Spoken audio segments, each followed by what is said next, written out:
Amanda Lucina y Carlos Recio comparten con ustedes Caña con Ruda. Un rincón para conversar sobre mujeres, diversidades, la tierra, el ambiente y sus formas de relacionarse. Mal que a ti no te gusta el frágil del choque. Caña con Ruda, hasta las 19. Porque quiere decir que las días que tengamos van a salir inteligentes. Porque quiere decir que usted me quiere precisamente.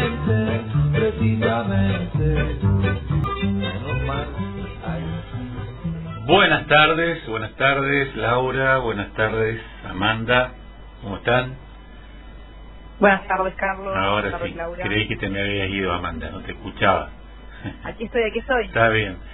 Bueno, hoy es un día particular, como son todos los días, días particulares, pero en esta ocasión se da en serio una particularidad que es la del corrimiento de la marcha del Ni Una Menos del día de ayer hacia el día de hoy, para hacerla coincidir con la marcha de los miércoles de los jubilados y unificar las luchas, ¿no? Que es una cosa que los politólogos recomiendan y los líderes políticos recomiendan y los libros de teoría recomiendan, pero aparentemente nuestros dirigentes no alcanzan a entenderlo y tienen que ser los colectivos los que impulsen esta verdad. Y para eso, por supuesto que la más indicada para explicarnos y contarnos qué es lo que está pasando, qué pasó, la historia, por qué se dan estas cosas, es mi compañera Amanda, que desde La Plata va a hacer su intervención. Adelante, Amanda, a ver cómo me desburro. No, yo lo tengo que desburrarte, Carlos, por favor. Un poquito, acá. sí, un poquito mucho. Bueno, primero, agradecer, Carlos, porque te tuve a las corridas hoy, que parecía que no parecía, que iba a estar desde la marcha. Bueno, finalmente no fui a la marcha por cuestiones personales, pero he podido acompañar desde otras instancias también la lucha de hoy y eso también. Y ese también es un espacio de militancia que hay que sostener y hay que valorar también, así que aquí estamos. Tal cual lo mencionabas, Carlos, ayer, 3 de junio, se conmemoró una vez más el Ni Una Menos de Argentina, Ni Una Menos, los 10 años de Ni Una Menos, de número redondo y no menor. Eso significa que en el 2015, el 3 de junio, se desarrolló varias movilizaciones en más de 80 ciudades del país, exigiendo basta de femicidios, basta de violencia machista al extremo, y se hizo acción en las calles. La militancia feminista, que no nace en 2015, y estos pedidos no nacen en 2015, pero sí efectivamente se ponen una base está con un hartazgo profundo. El caso testigo que promueve esta marcha fue el femicidio de Chiara Páez. Chiara era una joven adolescente de 14 años que fue asesinada por su novio, Manuel Mancilla, de 16 años. Chiara estaba cursando un embarazo de pocas semanas y bueno, pareciera que él no quería que continuara con el embarazo y bueno, lo terminó asesinando. De hecho estuvo desaparecida y luego el femicida terminó confesando que la había enterrado en su casa. Este fue el caso testigo, pero lamentablemente no es el único.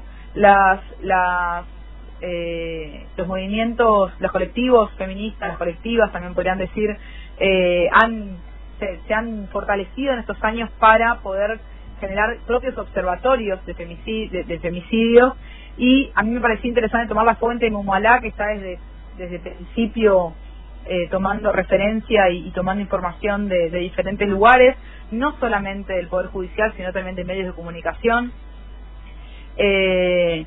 Porque bueno, ahí también tiene el Poder Judicial, sabemos lo dificultoso que es incluso una carátula de femicidio, ni hablar de lesbicidio, transfemicidio, y los medios de comunicación, no solo los hegemónicos, sino mucho más los no hegemónicos, los que terminan reproduciendo y dando la noticia a las comunidades. De 2015 a esta parte han sucedido en el marco de la violencia machista, en los crímenes de odio, 2.590 femicidios, un 86% de femicidios directos, 11% de femicidios vinculados y un 3% de travesticidios. Y acá me voy a poner un poco pedagógica porque amerita. ¿A qué nos referimos cuando, femicidio directo es cuando efectivamente la víctima tiene una relación directa con el femicida, con el agresor?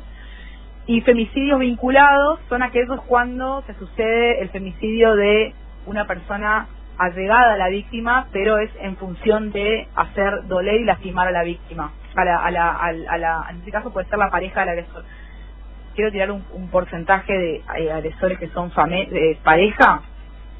Son, ya les quiero decir, 62% son pareja o expareja. Para que nos demos cuenta que tiene que ver con tiene que ver con una estructura social machista que promueve una violencia extrema. Y hablando de femicidios vinculados, amerita incluso el caso, es pertinente, lamentablemente pertinente. El 3 de junio, ayer mismo, sucedió un femicidio vinculado, lesbicidio también, en Moreno, en la ciudad de Moreno, acá en la provincia de Buenos Aires, donde particularmente trabajo, con lo cual estuve allí, por eso no sabía si hoy ibas a poder estar en el programa, etcétera.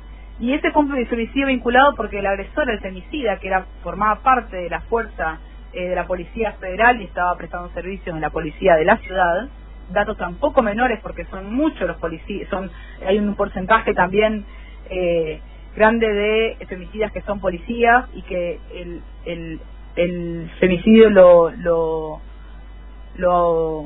sucede con el arma reglamentaria, así que ahí hay muchísimo por trabajar también en el marco de las fuerzas. Este femicida lo que hizo fue asesinar a la pareja de su exmujer. Eso es un femicidio vinculado.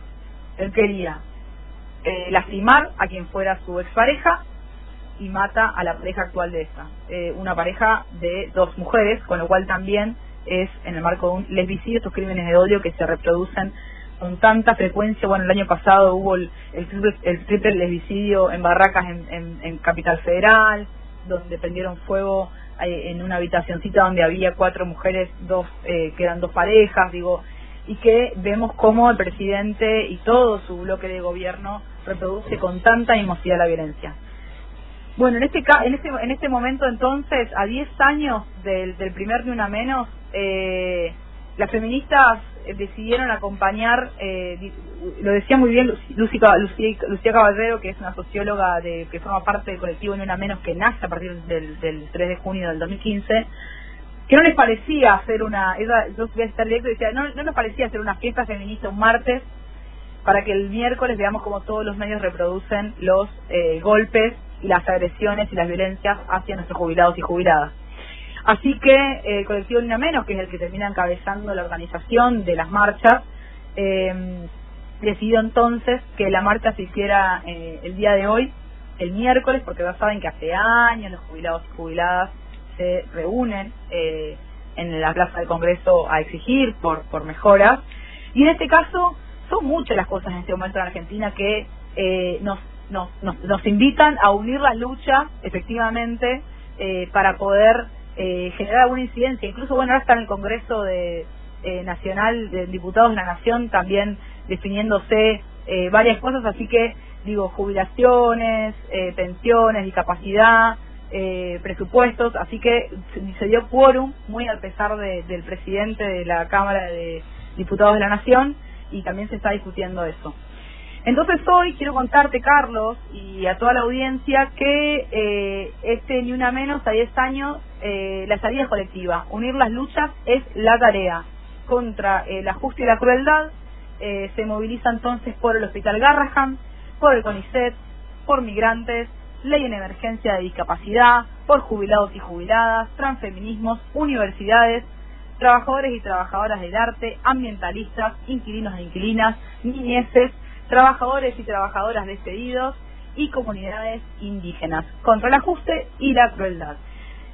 Tal como lo decías al principio, Carlos, efectivamente se juntaron todas las luchas y veamos qué sale de esto.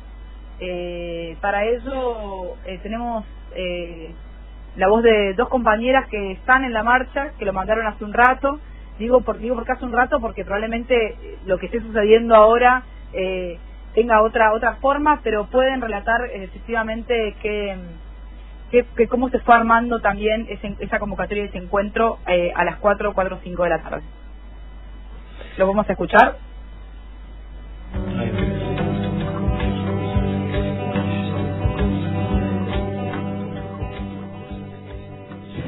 Mi nombre es Flavia Delma, soy militante feminista de la ciudad de Berisso.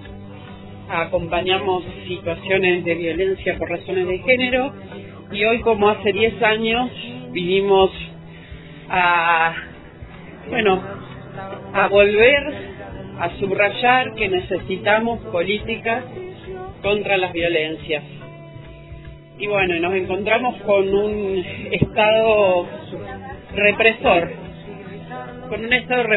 que lo que hace es negar que hay violencia por razones de género y negar toda otra. ¿Y por qué preocupa? Porque cuando uno levanta un poquito la vista y mira hacia otros países, ve que el tema es verdaderamente horrible, ya que no solamente no tienen apoyo de gobiernos y tienen que estar peleando por sus derechos ambientales, sino que además los matan, los agreden, los violentan, los persiguen. Y para darnos una idea de qué estamos hablando, de qué números, ¿cómo se llama? ¿A qué números me refiero? En el mundo hubo 196 asesinatos en 2023 de activistas y el 85% fue en América Latina. De esos 196, 140, 160 y pico fueron en América Latina, y el 85% de esos, me quedo con los números, pero para que vean, para poder ver la proporción de la que estamos hablando, el 85% de los asesinatos a activistas y militantes ambientales en Latinoamérica fueron en Colombia. Una sociedad cruzada por la violencia desde hace un siglo o más, y hoy están peleándola en ese sentido. El que lo sigue en cantidad de muertos es Brasil. Acordémonos que ellos tienen a su Chico Méndez, ¿no?, asesinado allá por el 88, que peleaba contra una represa que invadía una región de las comunidades aborígenes. Honduras es un país muy violento también, y México, ¿no? México ya nos tiene acostumbrados a crímenes que atraviesan distintos motivos. Hoy quería traer a una militante destacada, asesinada en 2009, Berta Cáceres. Berta Cáceres era una militante hondureña que tenía un recorrido, que además pertenecía a una comunidad aborigen de su región, y que estaba peleando contra todos estos despojos a los que se veían sometidos, y el extractivismo, los madereros, etcétera, etcétera. Vamos a escucharla a Berta ahora, cuando fue a recibir un premio internacional por su lucha por el medio ambiente.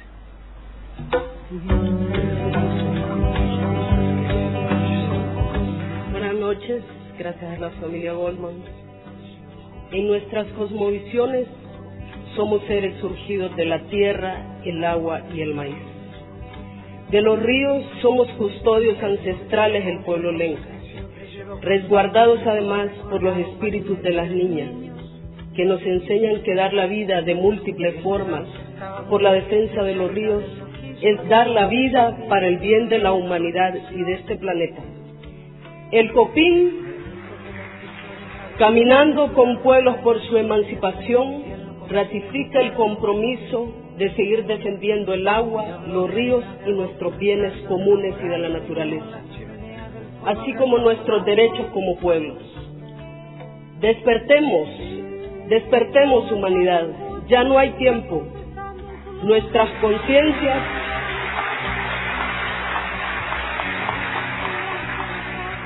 conciencias serán sacudidas por el hecho de estar solo contemplando la autodestrucción basada en la depredación capitalista, racista y patriarcal.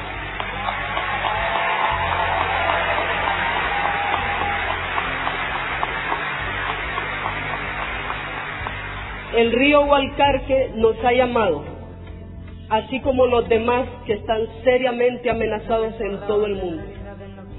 Debemos sacudir. La madre tierra militarizada, cercada, envenenada, donde se violan sistemáticamente derechos elementales, nos exige actuar.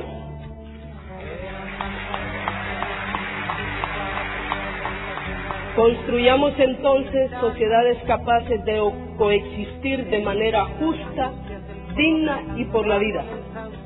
Juntémonos y sigamos con esperanza defendiendo y cuidando la sangre de la tierra y de sus espíritus. Dedico este premio a todas las rebeldías, a mi madre, al pueblo lenca, a Río Blanco, al Copín, a las y los mártires por la defensa de los bienes de la naturaleza. Muchas gracias.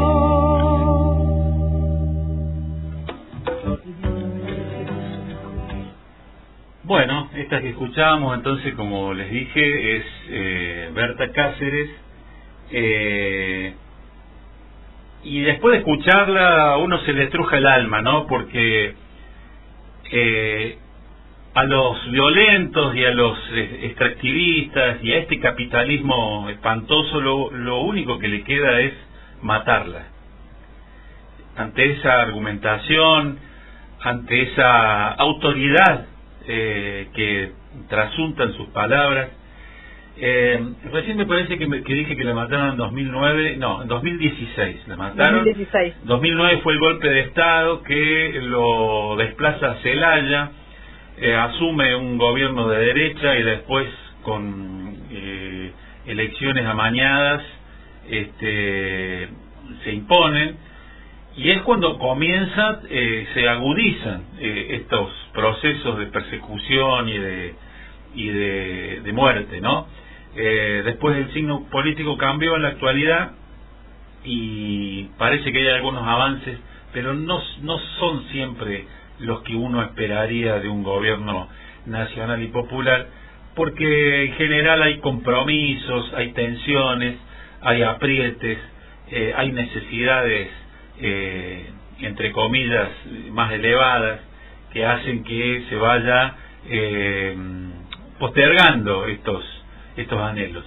El pueblo lenca, que es al que pertenecía Berta, tiene como tradición el hecho de que las niñas son las guardianas de los ríos, como lo dice ahí en su discurso, y el motivo de su asesinato fue justamente por la pretensión de embalsar el río que ella menciona, que no me sale el nombre, y poner ahí lo que se llamaba una represa de Aguasarco o Aguasarca, que invadía e inundaba regiones enteras, ¿no? Como ya lo vimos acá nosotros con Yacyretá o Itaipú o cualquier otra mega represa en regiones subtropicales.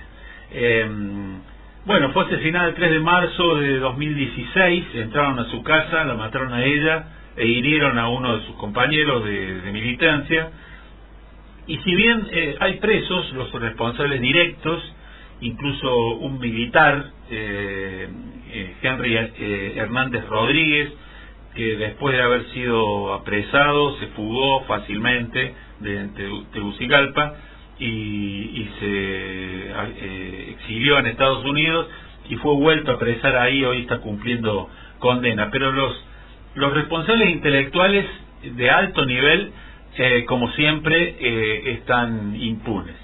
Estos gobiernos de derecha, como ya lo vimos, lo estamos sufriendo acá, lo sufrió Brasil en la época de Chico Mendes, cuando tuvo a Collor de Mello, si bien todavía estaba Sarney, pero inmediatamente después de su asesinato, y para seguir con la depredación en la Amazonia, Collor de Mello era mandado a hacer, y que se volvió a replicar con Bolsonaro, ¿no? Toda esta modalidad de hacer negocios sin importar de nada. El otro día hablábamos en este mismo programa que Brasil había triplicado su producción de soja y lo mostraba como un logro a destacar. Sin embargo, en la misma proporción se había desmontado el Mato Grosso do Sur y partes de la Amazonía para ocuparlas con este monocultivo. Bueno, Berta Cáceres hoy es símbolo de lucha y de resistencia y de todas las resistencias. Así que bueno, nuestro reconocimiento y que hoy le dedicamos este espacio de memoria, ¿no? Me permito ahí, Carlos, agregar que además era una referente feminista, claro, también, con lo cual generó gran conmoción cuando fue su asesinato. Eso también fue un femicidio, y muy, por supuesto, vinculado con su lucha por el ambientalismo. Ella defendía el río Hualcarque. Ahí está Hualcarque. Y era fundadora del COPIN, que era una organización de indígenas de Honduras, con lo cual fue fuerte su incidencia, y hoy es una referencia efectivamente para los feminismos populares de Latinoamérica.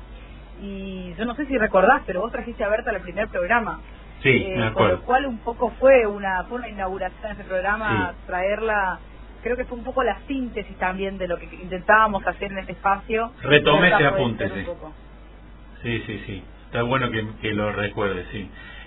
Bueno, y ¿cuál es el tema? Entonces, después de haber visto esto y haber mencionado esta escalada de violencia que aqueja a los países de América Latina, es que no está muy lejos de que nosotros empecemos a ver ese tipo de violencia en nuestro territorio. De hecho, si bien no en esa escala, ya lo hemos visto y lo estamos sufriendo. Ahora vamos a escuchar el testimonio de una militante que está haciendo causa común con el reclamo de las comunidades originarias de nuestra Patagonia.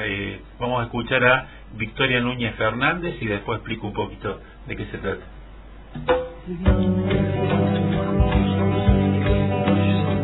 Mi nombre es Victoria Núñez Fernández, tengo 37 años, me encuentro en Puelmapu, en la provincia de Chubut, en el sur de Argentina, en este momento enfrentando acusaciones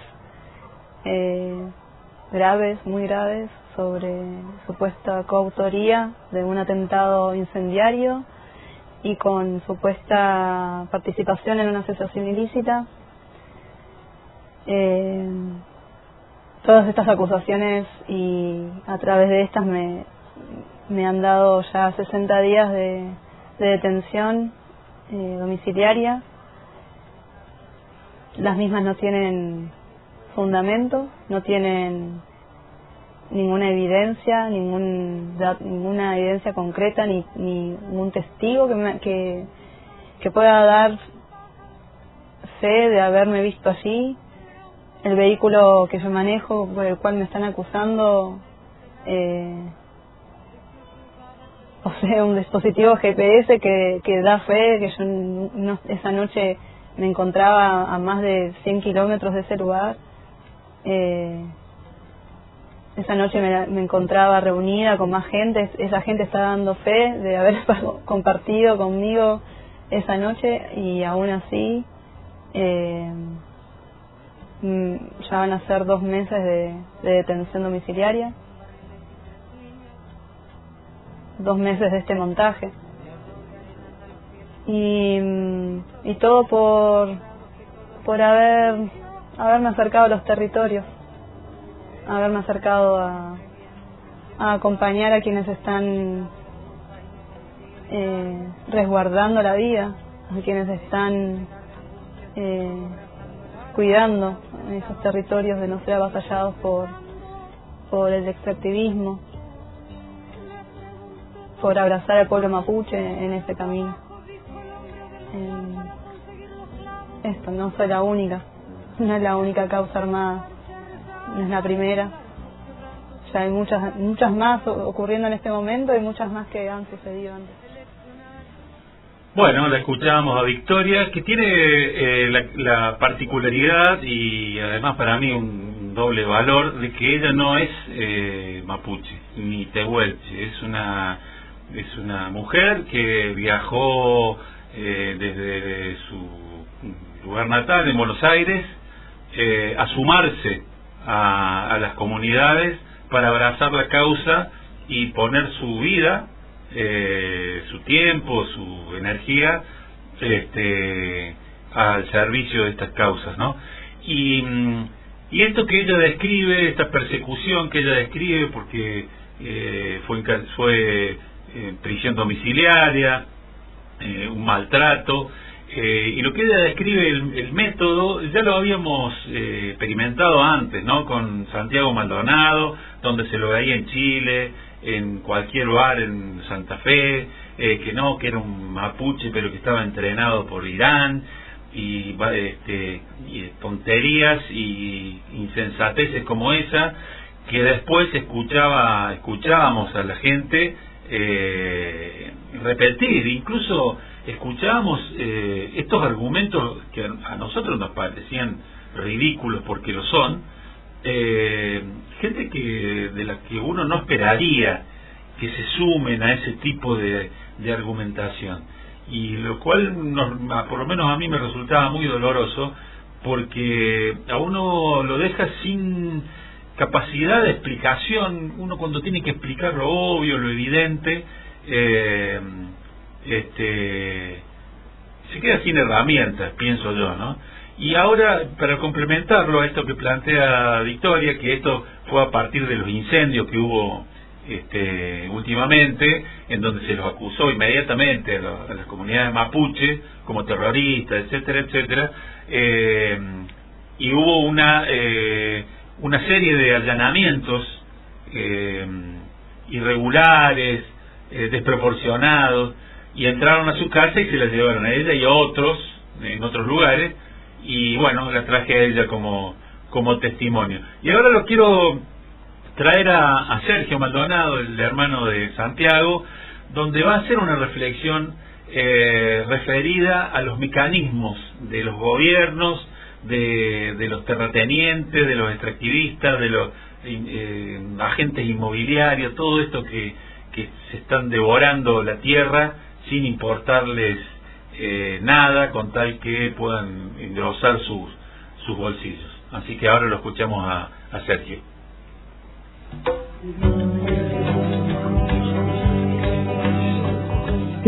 Para Bullrich siempre tienen la culpa las víctimas. Entonces, cuando se dice si no lo hubieran llevado a la marcha, a la manifestación, no le hubiera pasado nada, siempre niega, ¿no? Siempre se pone y defiende su fuerza, pero lo hace todo el tiempo. O sea, lo que diga Bullrich es totalmente lo opuesto. O sea, no hace falta andar adivinando mucho ni investigando. O sea, todo lo que dice siempre miente. Si recordamos cuando fue en el 2017 el tema de Santiago, diciendo Santiago Maldonado no estaba ahí, primero desconociéndolo. Después la gendarmería no ingresó en el lugar, se comprobaba que estaba. Pablo Nocetti no estaba en el lugar, estaba. Bueno, todo así continuamente. De hecho, en todos los casos, ¿no? Lo último había sido lo de Orange, y me refiero a que siempre lo hace desde una hipocresía, y no creo que sea tan tilinda, ¿no? Llamándolo en mal y pronto en sus comentarios, y que vos lo podés fijar una vez, pero no todo el tiempo. Bueno, el tema, incluso hemos escuchado en la televisión, ¿no? Que Rafael Nahuel se defendía con lanzas. Sí, por sí, eso sí, hubo sí. que matarlo por la espalda con una ametralladora. Son dos casos, digo dos porque han sido los mediatizados después del de Santiago, el de Rafael, muy nefastos. Yo creo que hoy siguen con esa misma lógica de la posverdad, ¿viste? Es como todo es verdad, nada es verdad. Sí, y hay algo que cierra esto, ¿no? Y que le da peso, que es la impunidad. La impunidad tal cual. La impunidad y la reproducción Así sistemática de algo que no es. Sí. Con Santiago Maldonado, efectivamente, creo que fue como muy evidente, porque encima me acuerdo que eso fue previo a elecciones, fue como bastante fuerte. Después de Rafael Nahuel también tuvo una estigmatización que se dio con mucha fuerza, con mucha malicia en ese momento. No sé si a partir, porque ya viene de antes, pero mediáticamente se estigmatizó muchísimo a las comunidades mapuche y pueblos originarios. Y efectivamente, digo, hoy se manejan con la impunidad de acusarlos, perseguirlos. Es muy loco, parece, es como bizarro lo que se me ocurre, ¿no? Porque de ser los responsables de esto, de los incendios. Sí, cuando vos te encontrás con esas noticias que se instalan de esa manera, es ahogante. Sí, y bueno, y hoy se profundiza con la existencia de este gobierno nefasto que además hace más profunda estas cuestiones, ¿no? Claro, además es como el víctima victimario, ¿viste? Así es, así es, y el culpar siempre es la víctima de lo que pasa. Lo vimos también con el tema de, creo que a eso se refería a Sergio, ¿no? De la gaseada a la niña, culpándola a la madre que por qué la llevó a la marcha. Bueno, es como de manual, ¿no? Aparentemente Bullrich y su banda llevan ese manualcito al lugar donde están, porque ya nos mostró desde hace 25 años lo que viene haciendo, ¿no? Vamos a escuchar ahora un temita musical para distender y después seguimos.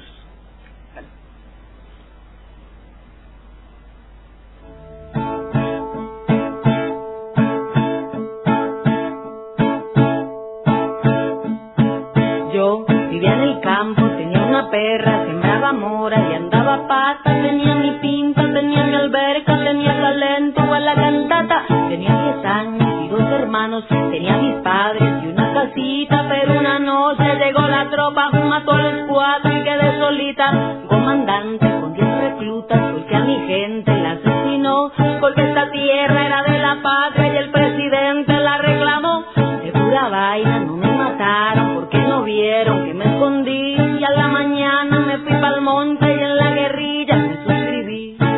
Yo me volví guerrillera pa' la madrugada, cuando quedé a la deriva y me fui para el monte, porque el que todo a sembrar y a regar aprendiera, cuando la guerra lo agarra donde más va y se esconde. Ahora madrugo a las 4 a escribirme la rima, y esta canción la escribí con un lápiz chiquito, pa' que no digan que nunca descanso esta historia, que ojalá pa' que se acabe faltará poquito, que ojalá pa' que se acabe faltará poquito.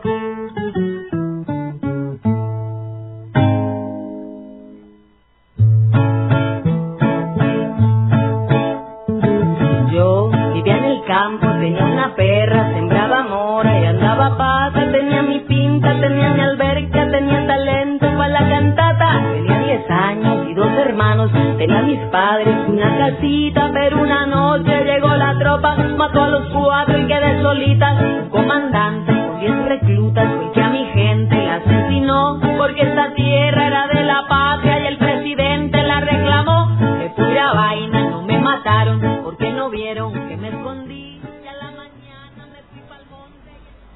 Bueno, el tema la guerrillera, no estamos haciendo ninguna apología, Amanda, ¿no es cierto? Para nada, de ninguna manera.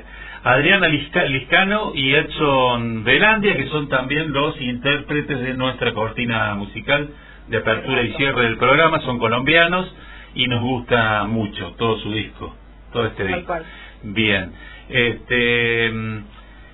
Como decíamos antes, vemos con mucha preocupación de que esta violencia, para decirlo de alguna manera, baje hacia nuestros países. Lo estamos viendo, que eso está sucediendo, y además sospechamos que esto puede recrudecer a partir de los conceptos que este gobierno de derecha a nivel nacional tiene sobre lo que deben ser los bienes comunes, lo que se debe hacer con los bienes comunes, que para ellos no deben ser comunes.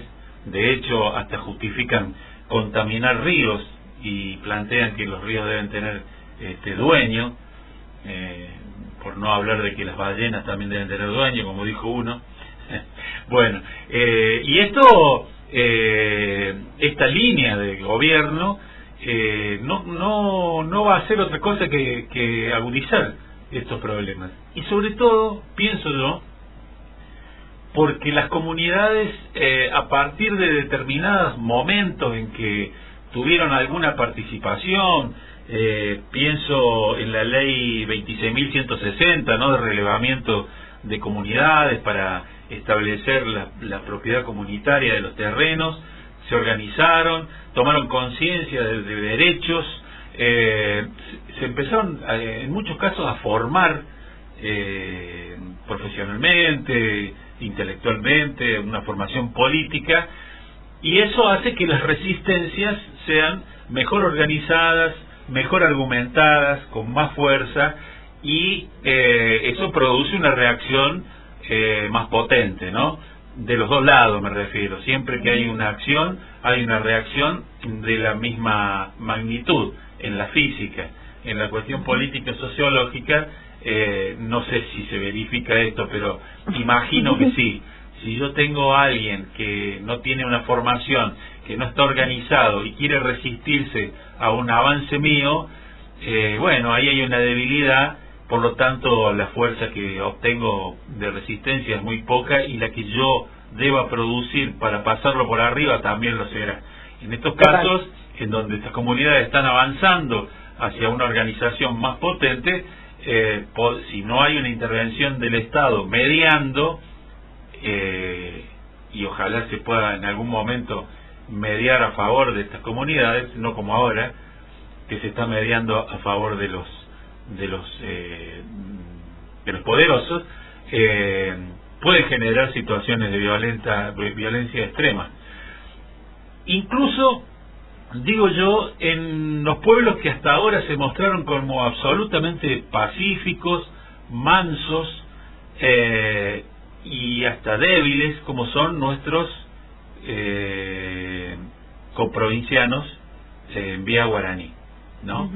Que están siendo presionados a partir de un cambio de condiciones, porque habían logrado ciertas reivindicaciones y incluso habían logrado dominios catastrales a nombre de sus comunidades, etcétera, etcétera, pero se mostraron ciertos conatos de violencia en varias oportunidades. Yo tenía preparado un audio ahora, pero va a quedar medio largo y ya estamos más sobre el límite del programa, pero lo voy a mencionar. Estoy hablando de la experiencia que sufrió Vasco Baigorri, que es un militante, reconocido militante, miembro de EMIPA, que es esta organización misionera de la Pastoral Social Aborigen, y también de la Nacional, no solamente misionera, sino también de la Nacional, que ante la intrusión de un terreno en Cuñapirú, en el valle de Cuñapirú, la intrusión a un territorio, a un terreno que ya estaba a nombre de las comunidades que allí habitan, que era este terreno que era propiedad de la Universidad de La Plata, y que después de un largo litigio en la justicia le fue cedido formalmente.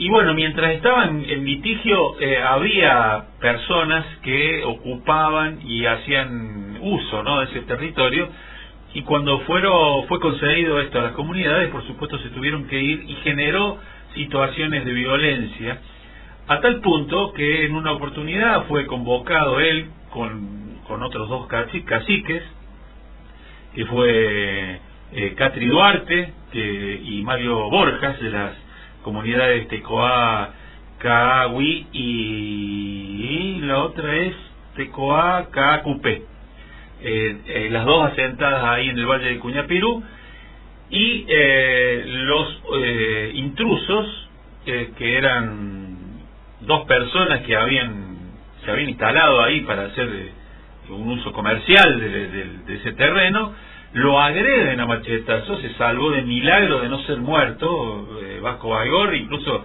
recuerdo sus heridas en la cara. Perdió el conocimiento porque además le pegaron con un objeto contundente, además de con el machete. Fue una situación muy violenta, y la policía que estaba presente tuvo poca participación, porque en principio, y por esto fue convocado, la policía defendía los argumentos de los intrusos. Esto es muy común, ¿no es cierto?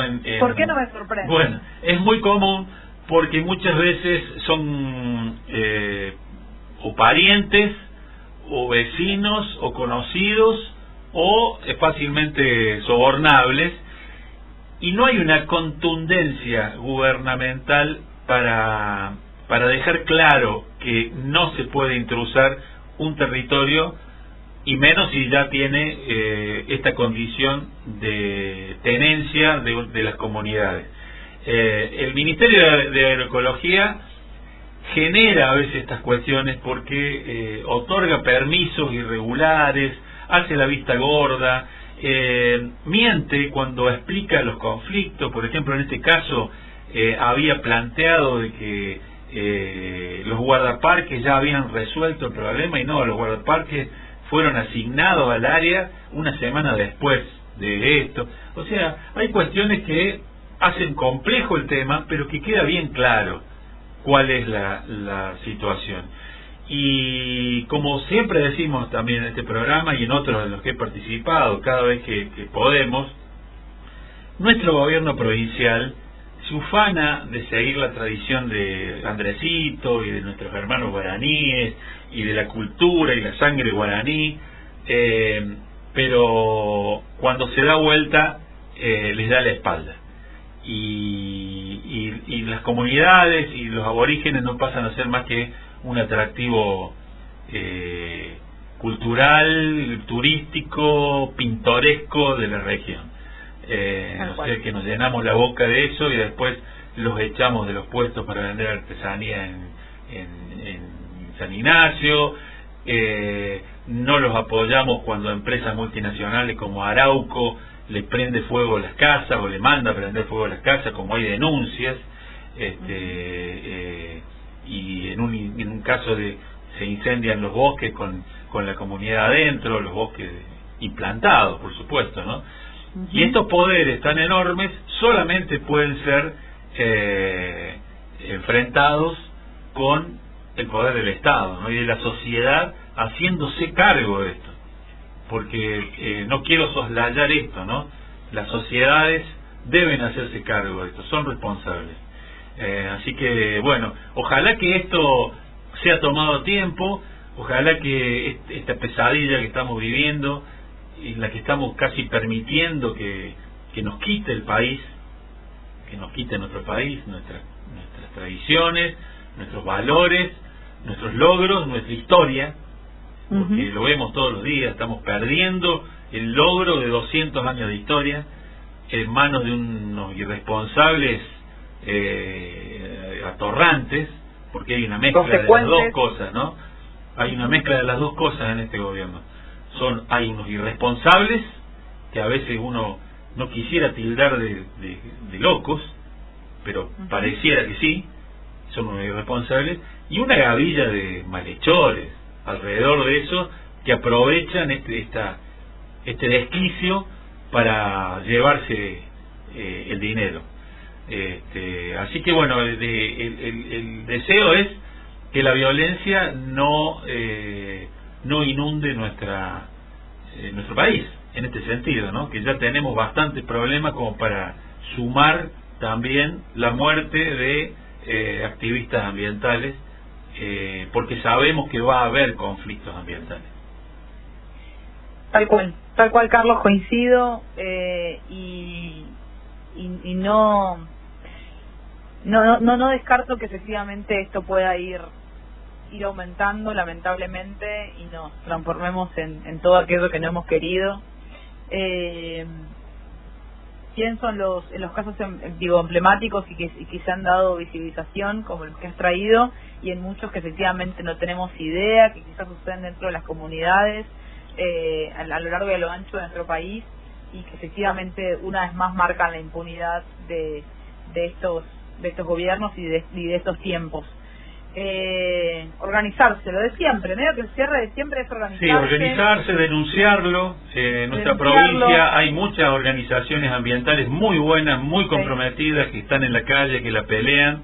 Tengo varias, no quiero olvidarme de ninguna y no las voy a mencionar, pero ya han pasado por esta radio, así que nuestros oyentes los conocen.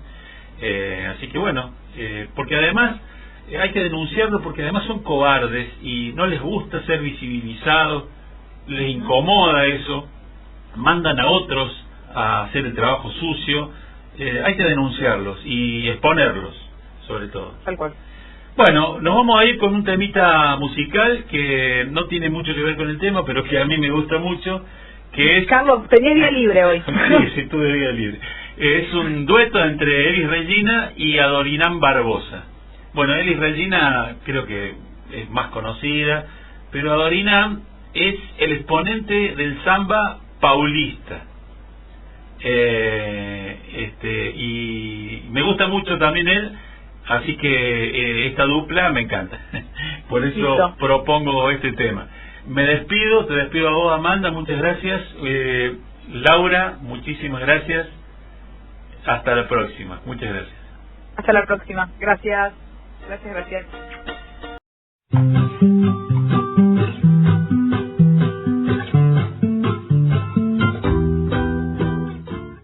Mal que a ti no te gusta el fracking y el choque, porque quiere decir que las fianzas que tengamos van a salir inteligentes, porque